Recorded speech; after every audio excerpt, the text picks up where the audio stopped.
Oui, bandeko, c'est papa Ron Naeli Soussou. Kosa la vidéo vite fait.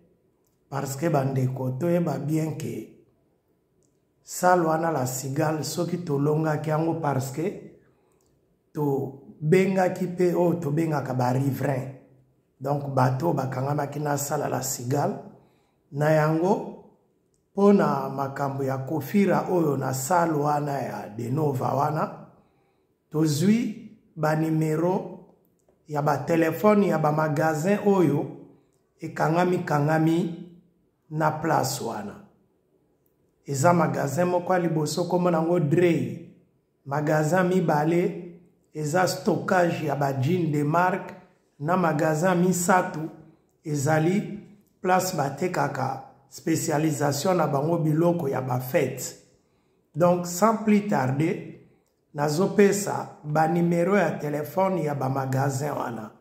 Magasin ya liboso Drey, numéro nango ya téléphone.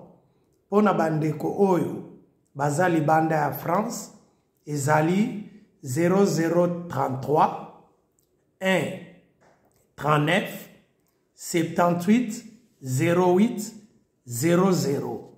Pona bandeko baana kata France, ezali 01 39 78 08 00. Deuxième magasin, eza Planète Jean Store.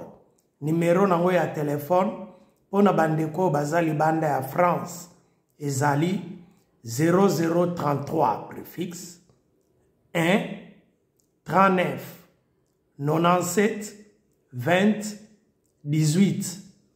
Pona bandeko bazana kata France, ezali 01 39 97 20 18. Troisième magasin au spécialisation na bango biloko ba fête. Numéro na bango ya téléphone ezali pona bandeko baali banda France 0033 1 39 60 60 60.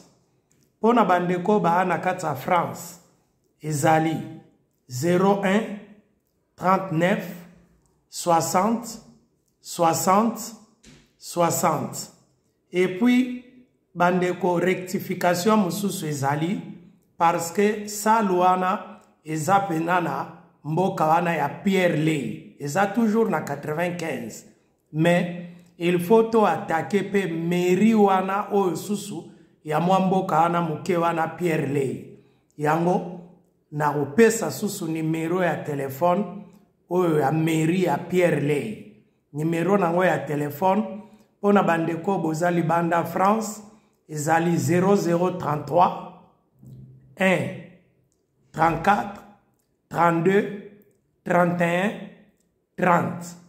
Pona bandeko bazana kata France eza 01 39 34 32 31 30.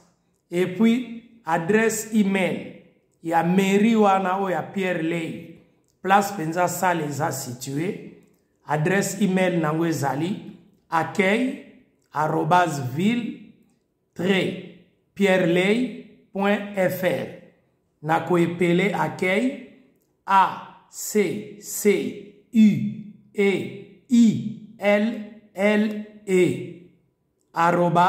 @ville trait comme trait d'union Pierre Lay PIERLAYE.fr. Bandeko nazasir bandeko bele bozobenga kofira ayokani na batuana bazolo bake ezali défilé de mode africain. Mais c'est faux et archi faux. Ezali concert ya kofira. Akobe tawana me basali yango neti sous couvert ezala défilé de mode ya ba africain. Soki bokoti na site wana bokomona ke na date wana défilé de mode ba africain ezate. Soki bozui mukolo salwana, bozui préfecture à police, bozwi pe mairie o na bakisi sikoyo na ba salle o ba magasin o eza wana boyebisa bango bien que toza déjà habitué na ça bino bato wana bazokosa mais c'est un grand concert qui est caché derrière tout ça là boyebisa bango bazala prêt ba prévenir déjà bassurance na bango. Donc Armée Fantôme encore une fois musala yango wana bandeko tobenga na ba magasin o eza très important tobenga pe na mairie o ya Pierre Lei oyo eza très important bandeko nyonso. Merci na bino, on est ensemble. Armée Fantôme naza na confiance na bino, diaspora eza nde bino, bato bosalaka musala eza nde bino. Bino bomona nakate boza plus fort que biso ba oyo tomona naka. Naza na confiance na bino pe nasengi bino merci.